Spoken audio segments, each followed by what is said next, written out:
नहीं, पहली बात तो ये है कि भारतीय जनता पार्टी महिलाओं के लिए कुछ नहीं करती। बेटी बचाओ बेटी पढ़ाओ का आपने जिक्र किया, उसका 60% बजट जो है वो एडवर्टाइजिंग पे गया है, जिसमें मोदी जी की बड़ी सी फोटो हर अखबार में छपती है। तो आप स्कीम निकाल दें, उसके बाद उसका 60-70% बजट जो है वो अपने आप को ही प्रचार करने में खर्च कर दें, तो उसको औरतों के लिए कुछ काम करना नहीं कहते।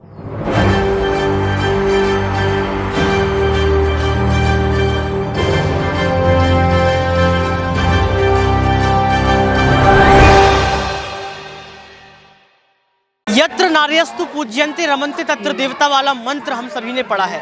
इस श्लोक को पढ़ने के बाद कहीं ना कहीं ये लगता है कि हमारे देश में, भारत देश में महिला बहुत सुरक्षित होंगी, लेकिन कहीं ना कहीं आज महिला खिलाड़ियों को कहीं ना कहीं प्रोटेस्ट करना पड़ रहा है। ये बताना पड़ रहा है कि जिस सरकार में आप जो है अपने आप को सुरक्षित मानते हैं, जो सरकार बेटी बचाओ बेटी पढ़ाओ का नारा देती है, कहीं ना कहीं वही सरकार जो है बेटियों के साथ अत्याचार करती है, शोषण करती है। जी हाँ, आप सही सुन रहे हैं, हम बात कर रहे हैं ब्रजभूषण शरण सिंह की। हमारे साथ मौजूद है इसी मुद्दे से बात करने के लिए शबनम हाशमीन जी। मैम, आपका बहुत बहुत स्वागत है। मैम, आप कैसे देखती हैं कि एक तरफ जो है बीजेपी पार्टी बेटी बचाओ बेटी पढ़ाओ का नारा देती है, तो दूसरी तरफ कहीं ना कहीं यहाँ पर देखा जाए तो बेटियों पर अत्याचार होता है, और उन बेटियों पर जो कहीं ना कहीं हमारे देश का नाम रोशन करती हैं?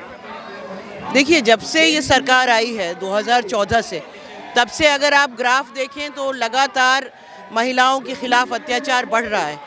और यहाँ पे तो जैसा आपने कहा कि ये जानी मानी खिलाड़ी हैं, देश का नाम रोशन करती हैं, इनके साथ सेक्सुअल हैरेसमेंट हुआ है और करने वाला जो है वो भी बीजेपी से संबंधित है, और उसके खिलाफ कोई कार्रवाई नहीं हो रही। लेकिन हम तो लगातार ये देख रहे हैं, इस देश में ये ऐसा कभी नहीं हुआ था कि जो बलात्कारी हैं, जो कन्विक्ट हो चुके हैं, उनको छोड़ दिया जाए, उनके गले में मालाएं फैलाई जाए, उनको मिठाई खिलाई जाए।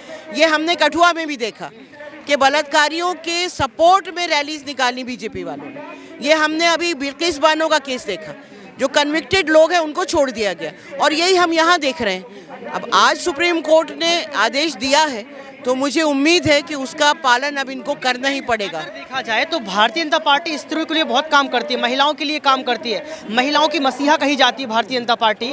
लेकिन कभी कभी ऐसा होता है कि भारतीय जनता पार्टी अपने ही नेताओं पर जो शिकंजा नहीं कसती है। आज सत्यपाल मलिक भी इनका समर्थन देने के लिए जो है मैदान में आ चुके हैं। क्या आपको लगता है कि क्या बीजेपी के नेता गलत करेगा तो उसका जो है यहाँ पर उसको कुछ नहीं, शिकंजा नहीं कसा जाएगा उस पर? नहीं, पहली बात तो ये है कि भारतीय जनता पार्टी महिलाओं के लिए कुछ नहीं करती। बेटी बचाओ बेटी पढ़ाओ का आपने जिक्र किया, उसका 60% बजट जो है वो एडवर्टाइजिंग पे गया है, जिसमें मोदी जी की बड़ी सी फोटो हर अखबार में छपती है। तो आप स्कीम निकाल दें, उसके बाद उसका 60-70% बजट जो है वो अपने आप को ही प्रचार करने में खर्च कर दें, तो उसको औरतों के लिए कुछ काम करना नहीं कहते। जब सबसे बड़ा कारण मीडिया भी हो सकता है, क्योंकि मीडिया पर मुद्दे नहीं चलते हैं। महिलाओं का मुद्दा चलना चाहिए, महंगाई का मुद्दा चलना चाहिए, जमीनी स्तर के मुद्दे चलना चाहिए, लेकिन कहीं ना कहीं आज मीडिया, जिसे लोकतंत्र का चौथा स्तंभ कहा जाता है, वो गोदी हो चुका है। क्या आपको लगता है कि अगर महिलाओं को यहाँ पर जो है उनका सम्मान नहीं मिल रहा है, उनको अगर उनकी इज्जत वापस नहीं मिल रही, तो उसमें मीडिया का भी कहीं ना कहीं हाथ हो सकता है? नहीं, मीडिया का तो बड़ा हाथ है, लेकिन मीडिया को कंट्रोल भी तो मोदी जी ही करते हैं। मीडिया को कौन कंट्रोल करता है? अंबानी अडानी, जो उनके सबसे परम मित्र हैं।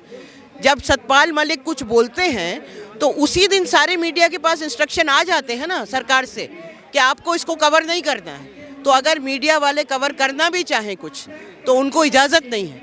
मीडिया तो जिम्मेदार है ही। मीडिया जो नफ़रत घोल रहा है, जो सुबह शाम पूरे देश में जो झूठ फैला रहा है और जो असली मुद्दे हैं उनको कवर नहीं कर रहा, वो जाहिर है कि जिम्मेदार है, लेकिन उसकी जिम्मेदारी भी इन्हीं के सर पे है और किसी पे नहीं है। आपने जिक्र किया सत्यपाल मलिक को लेकर, अमित शाह कह रहे हैं कि सत्यपाल मलिक ने उस समय चुप्पी क्यों नहीं तोड़ी जब पुलवामा हमला हुआ था। 40 जवानों पर राजनीति कर दी जाती है, इसके बावजूद भी अमित शाह कहीं ना कहीं इस मुद्दे से भाग रहे हैं। क्या आपको लगता है कि पुलवामा हमले को लेकर जो सत्यपाल मलिक खुलासा कर रहे हैं उसमें सच्चाई है? देखिए, अमित शाह की जो मेमोरी है बहुत शॉर्ट है। जब हमला हुआ था उसके फ़ौरन बाद सतपाल मलिक बोले थे, और वो वीडियोस मौजूद हैं, वो कल से घूम भी रहे हैं ट्विटर के ऊपर वो वीडियोस। तो ऐसा नहीं है कि सतपाल मलिक अभी बोले हैं, डिज़ाइन निकलने के बाद वो तब भी बोले थे। उन्होंने तब भी यही कहा था कि उनको हवाई जहाज़ दिए जाने चाहिए थे। जाहिर है होम मिनिस्ट्री ने खुद मना किया। आप ये कहते हैं कि नोटबंदी किस लिए की? नोटबंदी हमने की कि हम ये पैसा जो है टेरर के लिए खर्च हो रहा है। जब से आप आए हैं टेररिज्म तो सिर्फ बढ़ ही रहा है। एक हफ्ते तक एक गाड़ी इतना असला लेके कश्मीर में घूमती रहे और किसी को पता ना हो, मतलब हम बेवकूफ़ हैं क्या? मैं 2005 से कश्मीर में काम कर रही हूँ। आप 5 किलोमीटर नहीं जा सकते, 4 बार आर्मी रोकेगी, चेक करेगी। तो ऐसे एक हफ्ते तक गाड़ी घूम रही है। आप भी नोटिस कर रहे होंगे लगातार, आप राजनीति से भी जो है यहाँ पर बिलोंग करती हैं, लगातार मुद्दों को समझती हैं। आजकल एक दौर चल रहा है ईडी सीबीआई का दौर। क्या इस दौर को माना जाए कि ये दौर नरेंद्र मोदी चला रहे हैं? क्योंकि लगातार देखा जाए जो बोलता है सो पकड़ जाता है। अब जो है मौखिक तौर पर सत्यपाल मलिक को भी जो है यहाँ पर सीबीआई का समन भेज दिया गया है। क्या ये बीजेपी की साजिश हो सकती है इसमें कुछ बड़ी? साजिश क्या, वो ही कर रहे हैं भाई। हम तानाशाही में रह रहे हैं ना। अभी तो बाकी देशों ने भी कह दिया कि ये डेमोक्रेसी अब फुल डेमोक्रेसी नहीं है। मोदी जी कहते रहे मदर ऑफ डेमोक्रेसी, लेकिन अभी लोकतंत्र के ऊपर जो हमला है, सुप्रीम कोर्ट पे जो हमला है, हमारी जो मीडिया को जिस तरह कंट्रोल कर रखा है, ब्यूरोक्रेसी में दम नहीं है कि वो बोल सके। कोई एक सेक्रेटरी लेवल पे कुछ बोल दे, कल ट्रांसफर हो जाएगा। डर क्यों भारत देश में? भारत देश विविधताओं के लिए जाना जाता है। भारत देश का नाम सुनने के बाद कहीं ना कहीं एक जज्बात पैदा हो जाता है, लगता है कि हम भारतवासी हैं। लेकिन ये जो डर वाला माहौल बन रहा है, आखिर क्यों बन रहा है? अगर बन रहा है तो बीजेपी सरकार को ही लोग क्यों चुनते हैं? देखिए, डर का माहौल इसलिए बन रहा है कि जो भी बोलता है, इंक्लूडिंग जर्नलिस्ट, 200-300 जर्नलिस्ट तो छोटी जगहों पे तो पता भी नहीं चलता कब किसको उठाया जेल में डाल दिया।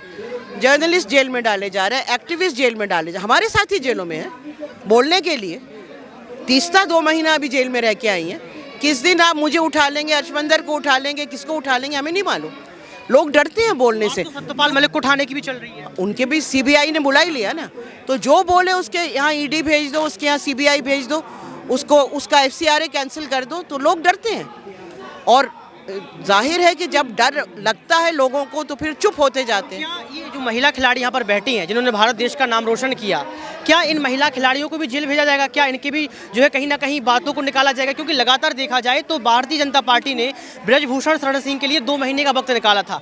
2 महीना पूरा हो चुका है, महिलाएं फिर से आ चुकी हैं। क्या यही देश है? अनफॉर्चुनेटली अब यही देश है। मतलब इनका क्या होगा मुझे नहीं पता। हो सकता है सुप्रीम कोर्ट के इंटरवेंशन के बाद कुछ हो, वरना आगे से इन्हें खेलने नहीं दिया जाएगा। तरीके हैं ना भाई, वो तो खिलाड़ी है, वो तो देश को रिप्रेजेंट करती है। आप किसी को आप जेल भेजते हैं, किसी पे आप केस लगाते हैं, किसी का आप कैरियर ख़त्म कर देते हैं। अलग अलग तरीके हैं, लेकिन ख़त्म किया जा रहा है। हिंदुस्तान में जो भारत की जो पहचान थी, यहाँ का जो लोकतंत्र था, जैसा आपने कहा, जो डाइवर्सिटी थी, जो लोगों की अलग अलग सोच थी, सब पे कोशिश है कि एक ही जामा पहना दिया जाए। सब एक तरह सोचें, सब एक तरह बोलें, और सब एक तरह डर के अपने घरों के अंदर बैठे रहें। मेरा एक आखिरी सवाल आपसे रहेगा कि लगातार हम लोग देखें तो अडानी के मुद्दे को लेकर जो है यहाँ पर प्रोटेस्ट किया जाता है। आज महिला खिलाड़ी प्रोटेस्ट कर रही हैं, सत्यपाल मलिक भी आवाज़ उठा रहे हैं। इतना सब कुछ हो जाने के बावजूद भी भारत देश के प्रधानमंत्री कभी प्रेस कॉन्फ्रेंस नहीं करते हैं, कभी भी विपक्ष के सवालों का जवाब नहीं देते हैं।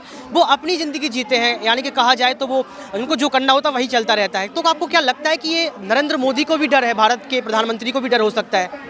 नरेंद्र मोदी बहुत डरपोक आदमी है। वो प्रेस को फेस ही नहीं कर सकते। वो आपने देखा होगा, एक बार इंटरनेशनल कॉन्फ्रेंस में बीच में वो ग्लिच आ गया तो वो बोल ही नहीं पाए, क्योंकि उनके सामने तो वो लिखा हुआ रहता है ट्रांसपेरेंट, उस पर पढ़ते हैं, बोलते हैं खुद से। देखिए, आप बोलते किस चीज़ से हैं? या तो आपको ज़मीन का एक्सपीरियंस हो, या आपने पढ़ाई की हो, आपने कोई PhD की हो, आपने स्टडी की हो। आप 10वीं करके, और 10वीं भी शायद नहीं होगी, जो भी है, बहरहाल आप झूठी डिग्री दिखाने से आपके पास इल्म नहीं आ जाता। और जब आपकी पूरी राजनीति यही राजनीति है कि आपको सिर्फ नफ़रत फैलानी है, आपको सिर्फ हिंदू मुस्लिम करना है देश में ताकि आपकी सत्ता बनी रहे, तो आप में हिम्मत कहाँ से आएगी? देखिए, बीजेपी हो, RSS हो, मोदी हो, ये सब डरपोक हैं। जिस दिन इनके सामने लोग खड़े हो गए ना बोलने को, ये भी हमारी आवाज़ों से उतना ही डरते हैं जो लोग, आम लोग जो ED और CBI से डर के घरों में बैठे हैं। ये देश को समझना होगा कि हमारी विरासत भगत सिंह की विरासत है, सावरकर की नहीं है। हम बोलेंगे, सूली पे चढ़ना होगा, चढ़ जाएंगे, लेकिन लड़ेंगे आखिर तक इनके खिलाफ। बहुत बहुत शुक्रिया सबरम मैम। यहाँ पर सवाल उठाया था आपने डिग्री को लेकर, तो क्या आपको लगता है कि देश के प्रधानमंत्री सच में अनपढ़ हैं?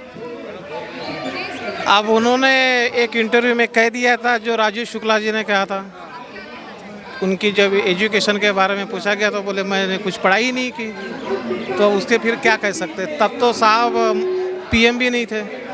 भारत देश में लगातार प्रोटेस्ट देखा जाता है, भारत देश प्रोटेस्ट जीवी बन चुका है। जंतर मंतर जब आते हैं तो लगता है कि भाई यहाँ पर कम से कम खुशहाल माहौल होना चाहिए, हर कोई अपने दर्द को रोता है। आज महिला खिलाड़ी रो रही हैं, यहाँ पर देखा जाए तो जो है रेलवे के कर्मचारी रो रहे हैं, वहाँ पर राजस्थान के लोग अपनी आवाज़ को खड़ा कर रहे हैं। क्या आपको लगता है कि 2014 के बाद ही इतना प्रोटेस्ट बढ़ा है? क्या आपके इसमें विचार है? लोगों की मांगे अगर पूरी नहीं होगी तो जंतर मंतर क्या हर जगह प्रदर्शन होंगे। ठीक है, यहाँ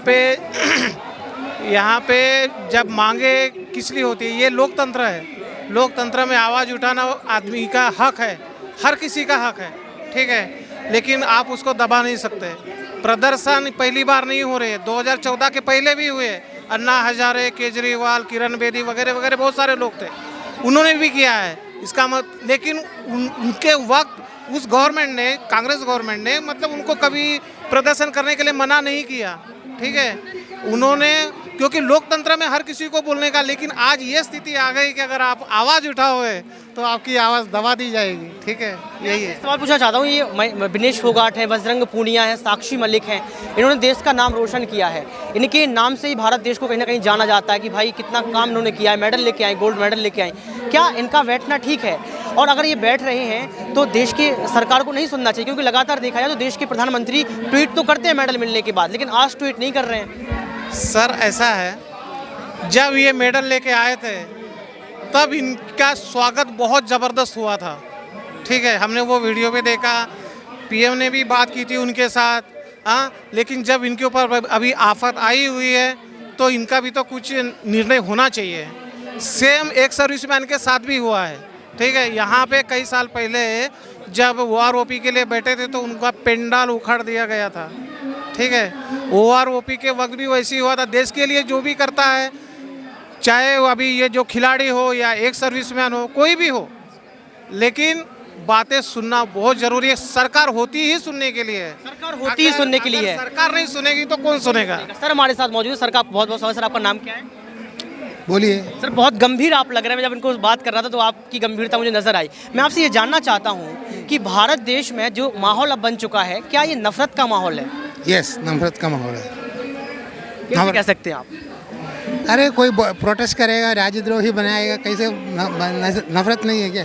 प्रोटेस्ट पहले से भी करता था, हैं? अभी करने में सारा राजद्रोही बोलता है। सरकार के बगल में कुछ बोलेगा राजद्रोही बोलता है, वो अच्छा थोड़ी है। सर ये जो नफरत का माहौल है, इसको कैसे चेंज किया जा सकता है? बदलाव कैसे होंगे? विकल्प तो बहुत है, विकल्पों की उपलब्धता ही स्वतंत्रता है, लेकिन अगर स्वतंत्रता खत्म हो रही है, विकल्प खत्म हो रहे हैं, तो ये माना जाए कि भारत देश भी खत्म है। आई डोंट नो, मेरे को पता नहीं, बट ये नफरत अच्छा नहीं है, इतना मैं बोल सकता है। कुछ भी रोजगारी का बात करे वो उसका कुछ सुन रहा नहीं है, अनएम्प्लॉयमेंट का कुछ है नहीं है। ये मुद्दे से भटकाने का प्रयास किया। मोदी का एजुकेशन क्वालिफिकेशन का कोई मतलब नहीं है, वो उसको मतलब कोई लेके आया, उसका कोई मतलब नहीं है। धन्यवाद सर आपका।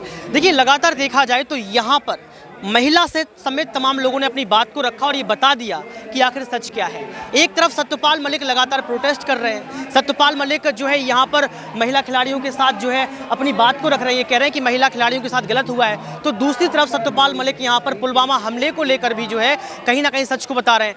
तो अब ये देखना पड़ेगा कि सत्यपाल मलिक की गिरफ्तारी होगी कि नहीं, ये भी देखना पड़ेगा कि जो महिला खिलाड़ी हैं यहाँ पर उनको न्याय मिलेगा कि नहीं, ब्रजभूषण शरण सिंह को इस्तीफा लिया जाएगा कि नहीं। तमाम सवाल हैं, लेकिन इस तमाम सवालों के बीच सबसे बड़ा सवाल ये है कि क्या सच में, जी हाँ, क्या सच में देश की सरकार भारत देश में नफरत फैलाने का काम कर रही है? क्या बीजेपी सरकार सच में यहाँ पर जो है पक्षपात कर रही है? तमाम मुद्दों के साथ आज के लिए सिर्फ इतना ही। कैमरामैन सुमित के साथ ऋतिक सविता, SPN 9 न्यूज़।